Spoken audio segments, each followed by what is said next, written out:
Là, c'est une rencontre surprise que l'on a, chers amis. Madame Geneviève Pense, officiellement, elle est directrice générale de l'Institut Jacques Delors. Et je viens de découvrir, elle est plus tunisienne que les Tunisiens.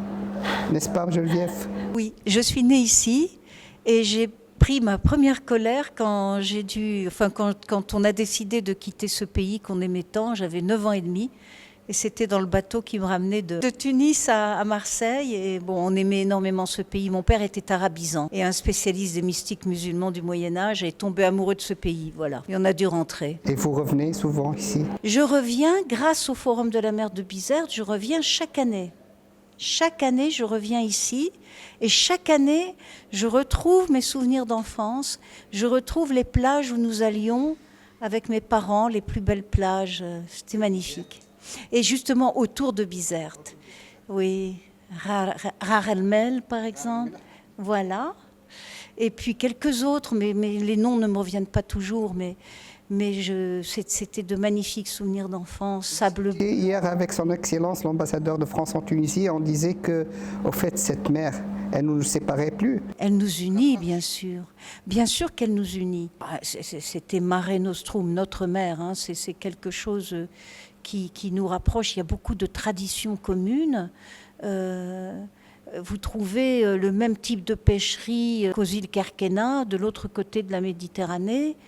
Et je crois aussi que c'est un tempérament. On a un certain tempérament que moi je n'ai pas perdu et qui est un peu difficile à vivre quand on vit dans le Nord. Hein. On est plus spontané, on est plus facilement joyeux, plus facilement triste, plus expressif. Effectivement. Mais cette mer, cette Méditerranée, on risque de la perdre. Ah, bien sûr qu'on risque de la perdre. C'est malheureusement la mer la plus polluée du monde, en particulier par les plastiques. C'est aussi une mer qui se réchauffe très rapidement. Et donc, si vous regardez les données dont on dispose désormais, on a de véritables incendies marins qui se déclenchent désormais dans la mer Méditerranée et qui, évidemment, tuent certaines espèces, favorisent la prolifération d'autres espèces. Et il faut stopper ça le plus vite possible. Alors c'est l'une des fonctions de ce Forum mondial de la mer de Bizerte. Et dans la foulée du Forum mondial de la mer de Bizerte, de la 3e conférence des Nations Unies sur l'océan qui aura lieu à Nice. Et donc ce Forum mondial de la mer de Bizerte, celui-ci, est vraiment destiné à nous projeter vers Nice, vers Nice, et à apporter des idées d'action. Donc là, on nous a demandé ce matin de faire des suggestions qui pourraient être transmises au secrétaire général des Nations Unies. Pour ma part, j'en ai fait 2. Si ça vous intéresse, je vous les donne. Et si vous en faites part, oui. Eh bien, très bien. Mais écoutez, alors, premièrement, il se trouve que je préside le forum des parties prenantes d'IFREMER. IFREMER est un institut de recherche océanographique français et il est le premier, non seulement français, mais semble-t-il au monde, à s'être entouré d'un forum de parties prenantes. Et ça fait 3 ans que ça existe, que ça fonctionne bien. On vient de rendre une recommandation sur l'aquaculture, par exemple, donc les directions des orientations de recherche en faveur d'une aquaculture plus durable. Et ça a assez impressionné le directeur général d'IFREMER et ça a provoqué des interactions avec les gens qui travaillent, les chercheurs d'IFREMER, et ça aura probablement un effet. Donc l'une des idées d'ailleurs du président d'IFREMER, qui est François Houillet, c'est d'apporter ce schéma d'un forum de parties prenantes issu de la société civile, entourant un institut de recherche océanographique, de l'apporter avec lui au congrès sur la science qui va précéder la conférence des Nations Unies de Nice, qui va d'une certaine façon l'accompagner les 7 et 8 juin. Autre idée, on développe en ce moment des jumeaux digitaux de l'océan. On le fait au niveau mondial, on le fait au niveau européen, et je crois qu'il faut le faire au niveau régional, par exemple en Méditerranée. Pour faire ça, on a besoin de données. Certaines données viennent de l'espace, mais elles ne vont pas très profondément dans la mer. Et donc, ça ne suffit pas. Les données que l'on a, notamment au niveau européen avec Copernicus, sont très précieuses, mais elles ne vont pas dans la mer. Elles restent en surface. Donc il nous faut des observations sur place. Ces observations sur place, elles ne sont pas coordonnées du tout. Vous avez dans chaque État, autour de la Méditerranée, plusieurs ministères qui font ça. Le ministère de l'Environnement, le ministère de la Pêche, le ministère de l'Éducation, etc. Et donc, ça n'est pas coordonné déjà au niveau national, ça n'est pas coordonné au niveau régional, ça n'est pas plus coordonné au niveau européen ou au niveau mondial. Et donc, on pourrait faire d'énormes économies en termes d'observation, donc coûts d'observation, en ne les multipliant pas, en n'ayant pas de double emploi, et en même temps, on pourrait mutualiser les données. Donc ça c'est ma deuxième suggestion, une plateforme de mise en commun des observations. Alors, Geneviève, la Tunisienne, pour la Tunisie, comment la Tunisie pourrait profiter de tout cette conjugaison d'efforts, cette présence, toutes ces parties prenantes pour réussir au moins arrêter quelque part ce fléau? Alors, déjà, je crois que la Tunisie est assez active dans la lutte contre la pollution plastique. Il me semble, mais vous êtes plus tunisien que moi, parce que moi, malheureusement, j'ai quitté ce pays, comme je vous disais, à grand regret, il y a bien longtemps. Moi, j'ai l'impression qu'il y a quand même des initiatives qui sont prises en Tunisie pour faire face à la pollution plastique. Alors, j'espère qu'elles ont été maintenues. Il y a eu à un certain moment, un peu dans la foulée de l'Union européenne, une interdiction d'utilisation des sachets plastiques à usage unique. Et puis, je crois qu'il y a un ramassage qui s'organise avec des professions traditionnelles. Et recyclage, donc ça c'est déjà pas mal. Je crois que la sensibilisation se fait beaucoup aussi, et je crois que la saison bleue y contribue beaucoup avec RIM. Donc je crois qu'il y a beaucoup de choses, et ce programme-là, qui a donné naissance au Forum mondial de la mer de Bizerte et qui lui a surtout permis de prospérer, c'est un programme européen. Un programme européen au lancement duquel j'ai, moi, participé avec Pascal Lamy, qu'on appelle le programme Starfish, c'est la mission Océan. La mission Océan. Et donc cette mission Océan n'est pas purement européenne, parce que les mers sont partagées. Donc si vous voulez que la mer Méditerranée aille mieux, il faut travailler avec tous les riverains. Et donc c'est ce que nous faisons avec la Tunisie. Geneviève Pense, merci beaucoup. Merci. Ce fut vraiment un très grand plaisir. Madame Marina Lévy, bonjour. Bonjour. Vous êtes chercheuse, océanographe, conseillère pour l'océan à l'Institut de recherche pour le développement. En fait, on découvre ce matin l'importance de la science pour les océans. Particulièrement, il y a le vocable qui s'est répété aujourd'hui, océanographe. Tout à fait. Effectivement, la science, elle est importante, et elle a été importante pour identifier les nombreux problèmes auxquels l'océan fait face. Et aujourd'hui, nous avons besoin d'une science qui soit inclusive et qui inclut l'ensemble des acteurs pour pouvoir être en mesure de mesurer en fait l'impact de chacun des problèmes, c'est-à-dire la pollution, la surexploitation des ressources, le changement climatique, qui agissent en même temps sur l'océan, et il faut arriver à mesurer la part de chaque chose et de chacune des pressions qu'on impose à l'océan. Et pour ça, il faut que les scientifiques travaillent avec les acteurs locaux pour être mieux à même de pouvoir ensuite proposer des solutions à ces problèmes. Et je dirais que le deuxième élément qui me semble clé, c'est d'avoir une science qui soit globale, parce que pour trouver ces solutions, il faut le faire ensemble. Et ensuite, il faut être capable de mesurer l'efficacité de ces solutions. Et pour mesurer cette efficacité, on a besoin de faire des observations de l'océan sur l'ensemble de la surface du globe, parce que les solutions qu'on implémente de manière locale vont avoir des répercussions qui vont être délocalisées, qui vont être éventuellement dans les eaux territoriales d'autres pays. On a vraiment besoin de travailler ensemble, à mettre ensemble les connaissances et à mettre ensemble les observations et à développer le plus possible les réseaux d'observation qu'on a actuellement. Je dirais que le troisième point, si vous me permettez, le troisième point qui me semble essentiel, donc je répète les deux premiers points, c'était vraiment une science inclusive pour pouvoir identifier les solutions, une science globale pour pouvoir évaluer les solutions. Et je dirais qu'il faut qu'une science qui soit comprise, parce que on a besoin de nuances dans ces solutions. Et pour ça, on a besoin d'éduquer à la compréhension des problèmes et on a besoin d'éduquer à ce que c'est que l'océan, en fait, pour le grand public. Et pour les différents acteurs économiques également. Une science comprise, parce que le dicton dit « une science sans conscience n'est que ruine de l'âme ». Et si jamais l'usage qu'on en fait de ces données-là est un mauvais escient, ça va être néfaste pour l'humanité entière.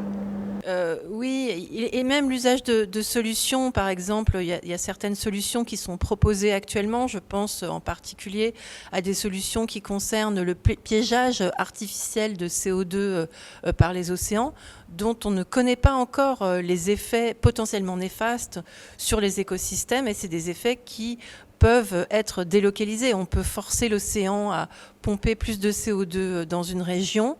Et finalement, ça va acidifier l'océan, ça va détruire les écosystèmes dans cette région et ça va même pas être efficace parce que l'océan relarguera cette quantité excédentaire ailleurs quelques années plus tard. Donc on a vraiment besoin de comprendre comment ça marche pour pouvoir être à même d'anticiper un petit peu les conséquences des solutions technologiques qu'on serait à même de développer. Mais c'est une science qui demande beaucoup d'investissement, qui fait appel, vous dites une science inclusive, donc qui fait appel à d'autres disciplines, particulièrement les mathématiques, les statistiques, la chimie et la physique. Mais il y a un travail sur terrain qui doit être fait, et vous faites de la plongée, vous voyagez beaucoup. Vous avez totalement raison, c'est une science, ce n'est pas une science, l'océan, c'est toutes les sciences en fait. Quand on travaille sur l'océan, on fait de la physique, des mathématiques, de la chimie, de la biologie, et les moyens d'observation sont très variés également. Alors, on pense souvent à la plongée sous-marine, mais la plongée, ça permet d'observer que des petites régions, et on a besoin d'observer l'océan globalement. Donc, pour observer l'océan globalement, ce qui fonctionne le mieux, ce sont les satellites, mais qui malheureusement ne voient que la surface de l'océan, et on a besoin aussi d'échantillonner toutes les profondeurs, et pour ça on a des programmes internationaux qui contribuent chacun à faire des instruments, des petits robots profileurs qui vont donner des informations sur toute la profondeur de l'océan, et on a besoin d'avoir des observations qui sont très variées, à la fois physiques, des observations de la biologie, on a besoin des observations de la chimie de l'océan. Donc on a effectivement besoin de tout ça et de différentes façons d'observer l'océan. Et on a aussi besoin d'observations, je dirais, socio-économiques, qui incluent des acteurs de terrain pour connaître les pressions qu'on impose aux océans. On a besoin de connaître la pollution. Vous savez que la pollution qui est dans l'océan arrive essentiellement de la Terre, des activités qu'on fait sur Terre. Donc on a besoin de savoir et d'arriver à mieux connaître et à mieux mesurer tout ce qu'on met dans l'océan. Et tout ce qu'on retire de l'océan également en mesurant les efforts de pêche, etc. L'IRD, l'Institut de recherche et développement, a été très actif pendant ce forum-là. Oui. Quel a été votre objectif initial de votre participation à ce forum ? L'objectif, c'est de pouvoir communiquer, de pouvoir parler avec les différents acteurs de la rive méditerranéenne. Le sud de la Méditerranée est un chantier important pour l'IRD. Et cette façon de travailler en impliquant à la fois les politiques, les gens de terrain et la recherche, c'est la manière de travailler que nous préconisons à l'IRD. Donc on est vraiment complètement en phase avec l'approche de ce forum. Le mot de la fin pour nos téléspectateurs ? Ah, ça, je n'avais pas préparé, vous me prenez un peu de cours. Certainement, vous avez quelque chose dans la tête. Donc, le mot de la fin, je pense que ce qui est important, c'est qu'on voit que les pressions sur l'océan sont importantes, et ce que nous apprend la science, c'est qu'il y a des solutions, et donc il ne faut pas désespérer, et il faut mettre en œuvre ces solutions. Donc les solutions existent, et maintenant c'est à nous de les mettre en œuvre. Alors enfin, trouver une figure maghrébine, algérienne, présente dans ce forum. Je suis très content de recevoir M. Beladjine Boumediene. Il est universitaire, coordinateur de laboratoire de recherche avec des entreprises, et il est membre avec le groupe technique Transport Vert méditerranéen. Vous êtes le bienvenu, vous êtes chez vous. Merci. Content de vous avoir avec nous. Merci bien, tout l'honneur est pour moi d'être ici en Tunisie et d'être en votre compagnie. Est-ce qu'on peut avoir une idée, c'est quoi ce groupe technique Transport Vert ?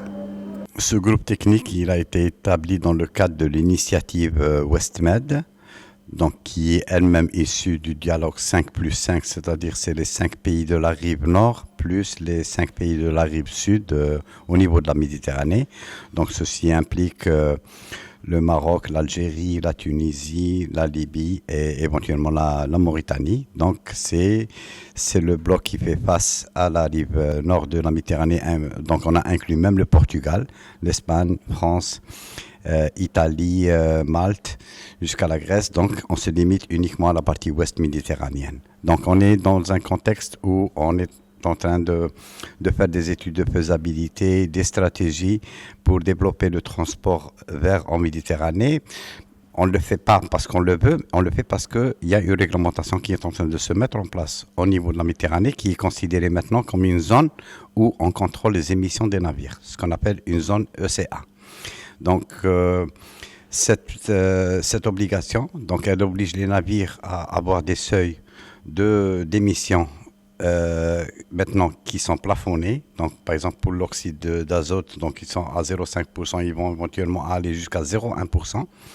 Pour les oxydes pour le SOX, les oxydes de soufre, c'est la même chose, et éventuellement le CO2. Donc parmi les actions, donc on doit trouver des solutions. Il y a deux types de solutions. Il y a des solutions avec des mesures d'efficacité énergétique qu'on doit implémenter au niveau des navires, à savoir la réduction de la vitesse, limiter la puissance, avoir un plan de maintenance pour l'efficacité énergétique de tous les équipements. Donc ça, c'est une solution.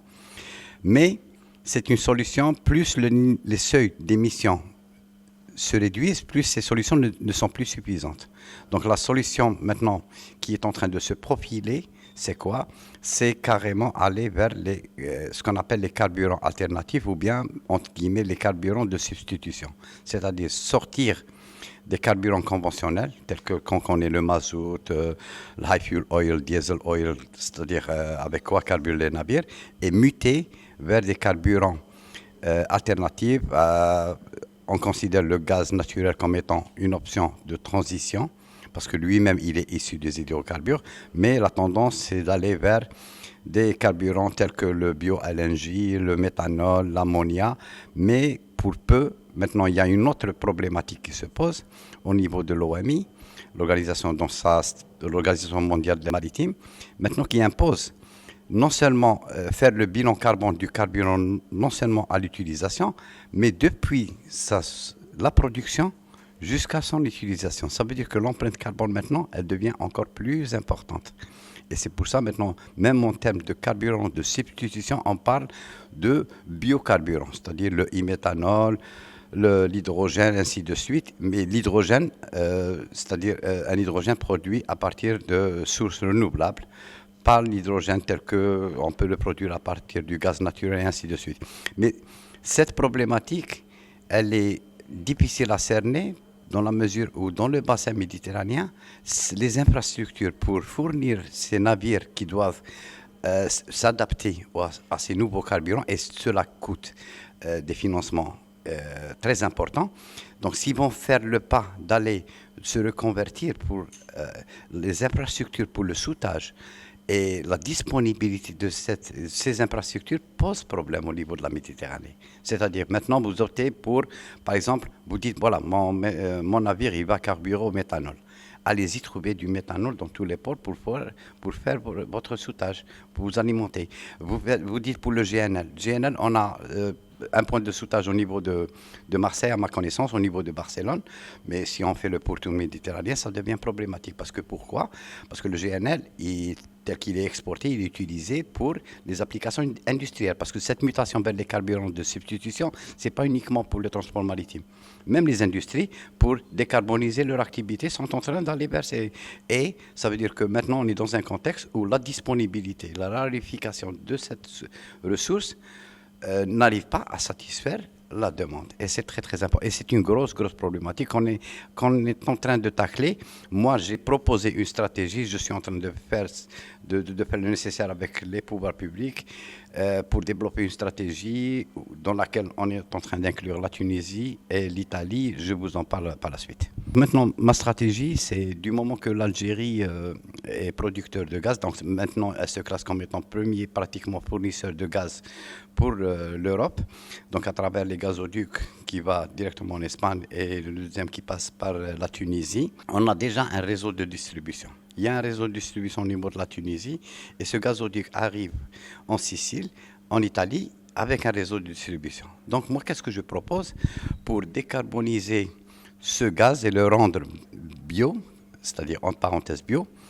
Donc Sonatrach, elle a déjà entrepris à horizon 2030, donc elle doit finaliser, la décarbonisation de la production de son gaz naturel depuis le puits jusqu'à sa livraison. Donc à travers des systèmes de capture de carbone, à travers l'implémentation d'arbres le long du... Parce que l'arbre, elle est considérée comme étant le meilleur système naturel pour capter le CO2. Ça, on le sait. Donc c'est un projet de 1 milliard de dollars uniquement pour l'implémentation des arbres. C'est le premier système de décarbonisation, de capture de carbone naturel. C'est la feuille d'arbre. Voilà, ça c'est très important. Vous êtes coordinateur du laboratoire de recherche, donc vous êtes universitaire, et on a longuement parlé ce matin de l'importance des sciences et de recherche. Et heureusement, là, on dit que vous êtes laboratoire coordinateur avec les entreprises. L'ouverture de l'université et des scientifiques sur l'entreprise est plus que jamais très importante. Maintenant, elle devient très importante en Algérie, donc on s'est rendu compte que les laboratoires de recherche, c'est-à-dire l'université, il y a des laboratoires de recherche qui sont en train de faire le travail dans leur petit coin. L'industrie, elle est en train de se développer à sa façon. Il n'y avait jamais eu cette coordination entre ce que peut produire l'université à travers ses programmes de recherche et les entreprises qui sont demandeurs de ces... Donc il a fallu faire et dresser ce pont, d'accord, pour permettre à la fois aux laboratoires de recherche d'externaliser ces travaux et de les mettre à la disposition de l'industrie. Et c'est pour ça qu'on a eu l'idée d'avoir, donc on a pratiquement un ministère pour les startups. Toutes les startups, elles sont issues de l'université avec beaucoup d'innovation, beaucoup de numérisation, de digitalisation. Donc, qu'on est en train de mettre à disposition des entreprises pour répondre à des problématiques, apporter des solutions. D'autant plus que, je vous le dis, donc c'est pas toutes les entreprises qui ont ce pouvoir d'avoir des recherches, des départements de recherche et développement. Donc, ça, c'est excepté seulement les grands groupes qui peuvent se permettre. Mais les petites et moyennes entreprises, il faut aller vers les petites et moyennes entreprises. S'ils n'ont pas cette opportunité, autant considérer un laboratoire de recherche comme étant leur recherche et développement département et le problème est réglé. Voilà. Merci, Sylvie Ladjine. Merci. Madame Julia Etas, bienvenue en Tunisie, bienvenue à Bizerte. Ce qui a attiré mon attention au fait qu'il y a un géopoliticien, ça se dit comme ça? Géopolitologue ou géopoliticien. Politicien qui s'intéresse à l'environnement. C'est ça, tout à fait. En fait, mon travail consiste à analyser pour les ministères en France la manière dont l'environnement va devenir un enjeu ou est déjà un enjeu géopolitique, et en particulier la mer. Effectivement, j'étudie pour les ministères en France, le ministère des Armées, donc le ministère de la Défense français et le ministère des Affaires étrangères, comment les ressources et comment l'environnement peut devenir un enjeu géopolitique. Mais l'impression qu'on a ou ce qu'on ressent, nous, c'est que, au fait, ce sont les politiciens ou les politologues qui ne prennent pas les bonnes décisions. Oui, mais en fait, l'idée, c'est aussi de comprendre comment, justement, toutes les décisions qu'on n'a pas prises et comment l'état actuel de l'environnement peut créer de nouveaux facteurs d'instabilité. Comment aujourd'hui l'environnement dans lequel on vit va nous priver de l'accès à certaines ressources. Par exemple, le fait d'avoir le changement climatique qui a un impact sur la quantité d'eau disponible. Ça, c'est des décisions qu'on n'a pas prises il y a des dizaines d'années et qui aujourd'hui ont pour conséquence de nous priver de l'accès à certaines ressources. Et ça devient un enjeu géopolitique. Le fait d'accéder à l'eau, le fait d'accéder à certains lieux en mer, tout ça, ce sont des enjeux qui vont être discutés entre États et donc c'est géopolitique. Et comment vous faites pour que ces constats-là soient traduits en actes en faveur de l'environnement? Ça, c'est tout mon travail, c'est la difficulté. Moi, je travaille, en fait, mon travail, il consiste dans un premier temps à faire des rapports et des notes, donc à condenser tout ce qui existe comme données, toutes les études qui ont déjà été faites pour que ce soit facile à lire. Ça, c'est la première étape. Mais après, il faut que les gens dans les ministères lisent ce que j'ai écrit. Et après, il faut que ce que j'ai pu écrire ait une influence sur leurs décisions. Et en fait, ça, je ne contrôle pas. Donc, moi, mon travail, ça va être de communiquer le mieux possible. Mais après, je ne peux pas m'assurer que les décisions qui sont prises par les hommes ou les femmes politiques intègrent les notes que j'ai faites. Ça, je peux pas. Ça, c'est un peu le rôle de la société civile. C'est le rôle exactement, des ONG, des lobbies. C'est aussi le rôle de personnes parce que finalement, dans une institution, vous avez ceux qui prennent les décisions qui sont en haut, mais il y a aussi toutes les personnes qui vont travailler pour simplifier les choses, pour faire des notes plus courtes. Et tout ça, c'est le travail de centaines de personnes. Donc en fait, il y a à la fois la pression extérieure et puis il y a le travail de tous les gens à l'intérieur des ministères pour aider à la décision publique. Une rencontre comme aujourd'hui, le Forum mondial de la mer, est-ce qu'il peut aider à résoudre quelque part le problème? En fait, en mettant en relation, d'une part, des gens qui se connaissent peut-être par mail ou par écran, mais qui ne s'étaient jamais vus, ça fait avancer les choses très très très vite. Donc je pense que ça, c'est un premier point. Le fait de rassembler des gens qui ont des pouvoirs politiques et des pouvoirs économiques au même endroit, c'est un facteur clé d'accélération. Et ensuite, le fait qu'on se mette d'accord à la fin de la journée sur une page avec une déclaration, ça c'est aussi important. Et ça va être mon travail aujourd'hui, de travailler sur la synthèse de la journée. Et quand vous parlez de stratégie, est-ce que vous parlez de stratégie au niveau national ou dans une dimension internationale? Les deux. Alors c'est beaucoup plus difficile d'influencer un niveau international.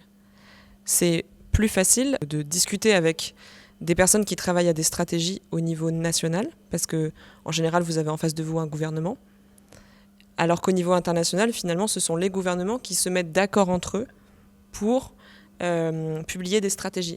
De Bizerte à Nice, on risque d'avoir un changement? De Bizerte à Nice, on a déjà ici un niveau international en fait. À Bizerte, la rencontre, le Forum mondial de la mer, il est international. Donc il crée déjà cette dynamique de discussion à un niveau international et qui va permettre, j'espère, d'arriver à des déclarations intergouvernementales à Nice. Donc oui, en fait, Bizerte est un point de dialogue essentiel pour arriver à des déclarations à Nice. Madame Julia Etas, merci d'avoir répondu à notre invitation. Madame Manel Besmaïl Douraï, vous êtes la bienvenue. Je suis très content d'avoir un interlocuteur tunisien avec moi aujourd'hui, vu qu'on a eu un panel très très varié, très riche aujourd'hui. Ça reflète l'importance d'une telle manifestation. Sauf là que votre cursus m'intrigue un peu. Vous êtes universitaire, docteur en nanomédecine, qui n'a rien à voir avec la médecine. Je découvre des choses. Et puis, il y a des docteurs en nanomédecine qui laissent tomber leur spécialité et qui vont faire du tourisme.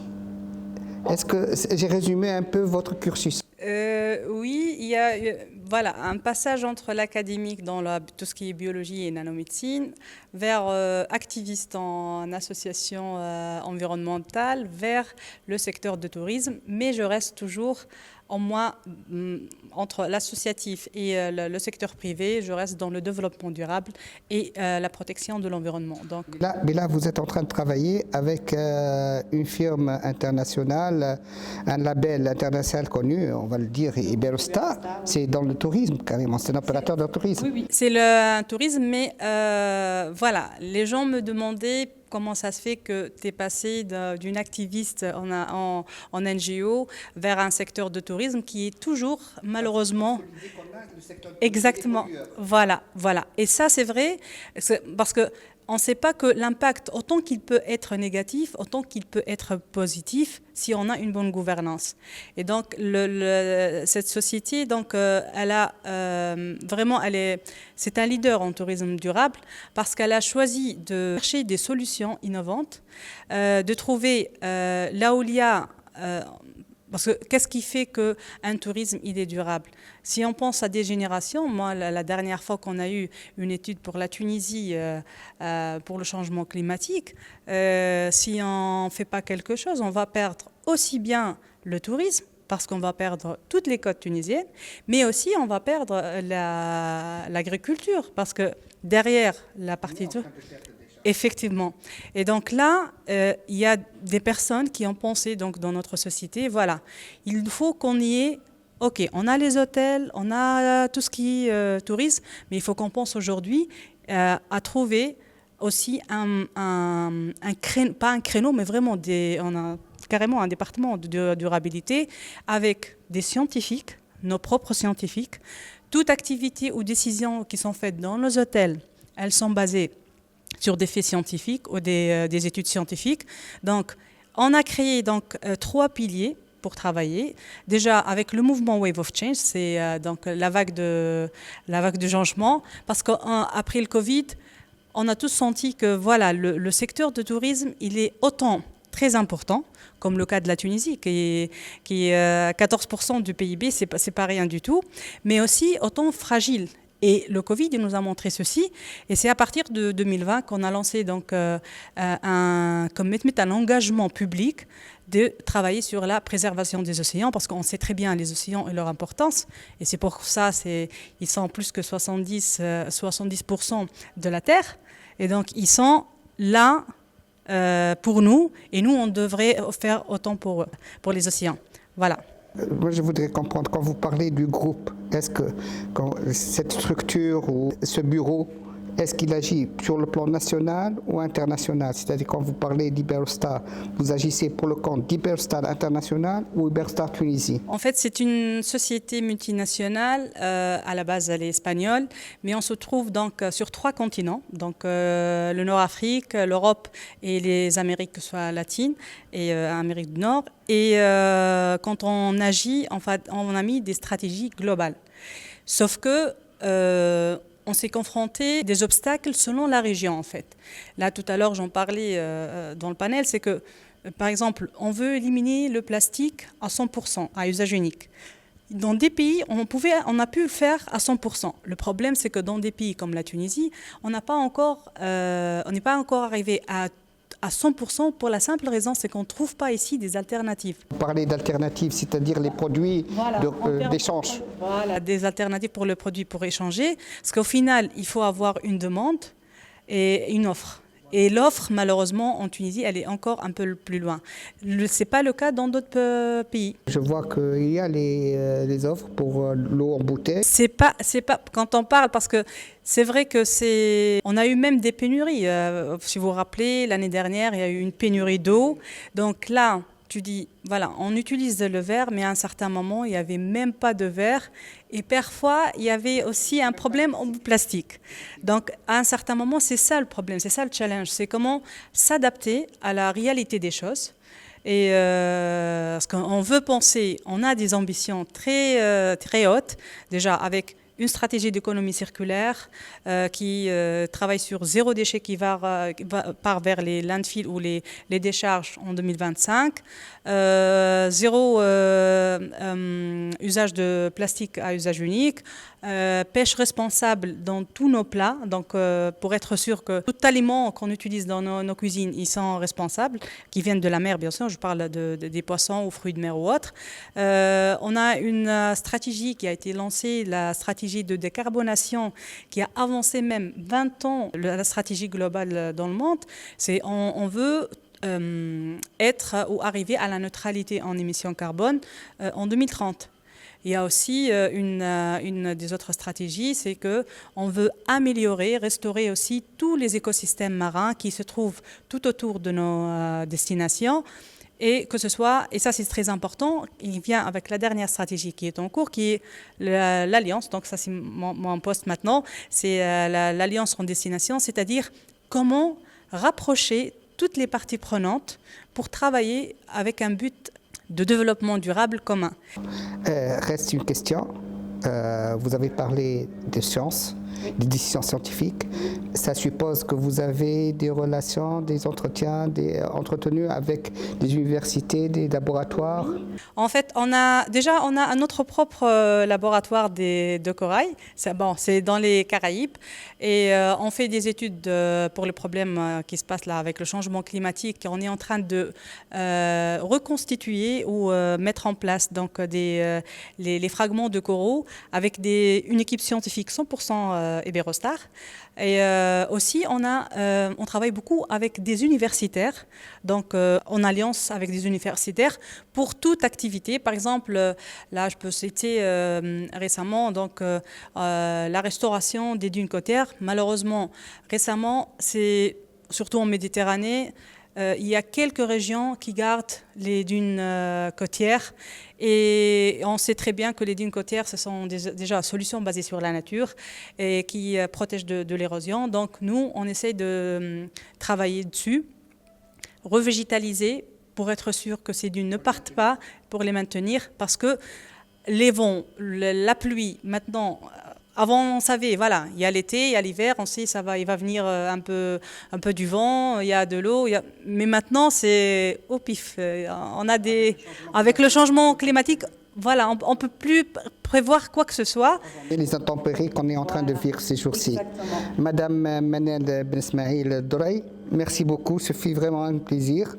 Au plaisir de vous voir très très prochainement. Merci bien. Merci beaucoup, merci.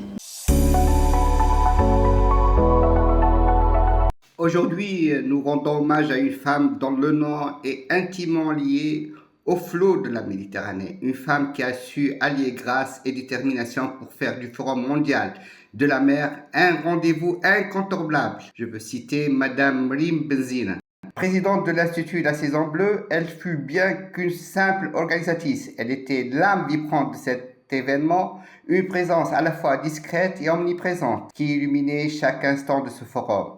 À l'accueil, au cœur du débat, dans l'ombre des coulisses ou la lumière des projecteurs, elle rayonnait de cette énergie douce et inépuisable qui inspirait respect et admiration. Son sourire était une boussole, guidant chacun avec bienveillance, avec l'effervescence de ces journées dédiées à la mer. Toujours prête à répondre, à tendre la main, à écouter, elle incarnait l'esprit de partage, de dialogue. Rim Benzine n'était jamais loin, qu'il s'agissait d'apporter une réponse précise à une question ou de créer des ponts entre deux mondes différents. Son rôle ne se limitait pas à l'organisation logistique.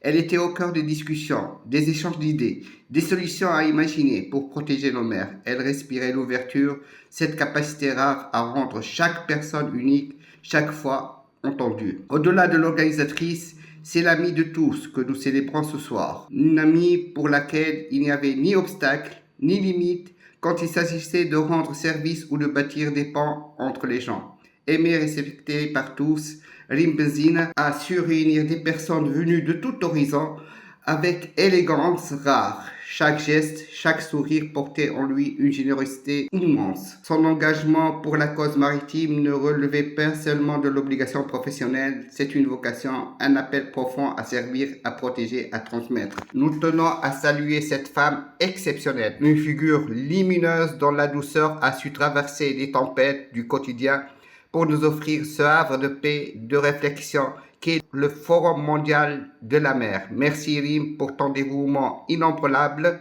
pour avoir été une étoile parmi nous, éclairant le chemin de tant d'âmes avec ta bienveillance et ton amour pour la mer et les hommes. Merci Rim Benzine.